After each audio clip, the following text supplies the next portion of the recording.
ওয়ালাইকুম, কেমন আছেন আপনারা সবাই? আশা করি সবাই ভালো আছেন। আজকে আমরা বানাবো মজাদার তেলাপিয়া মাছ। তো চলেন বানানো যাক। পেঁয়াজ আর রসুন বাটা দিয়ে দিব, টমেটো দিয়ে দিব। মশলাটা ভাজা হয়ে গিয়েছে, এবার সামান্য পানি দিয়ে দিব, পরিমাণ মতো হলুদ আর মরিচ দিয়ে দিব। আমি সবসময় বলি ঝাল যে যেমন খান সেইরকমই দিবেন। এবার পরিমাণ মতো লবণ দিয়ে দিব।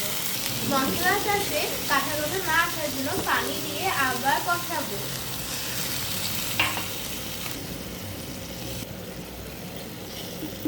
আমি দুইটা তেলাপিয়া মাছ হলুদ লবণ দিয়ে ভেজে নিয়েছি। ভাজা মাছটা আমি মশলার মধ্যে দিয়ে দিব। এবার আস্তে আস্তে মাছগুলোকে উল্টে দিব।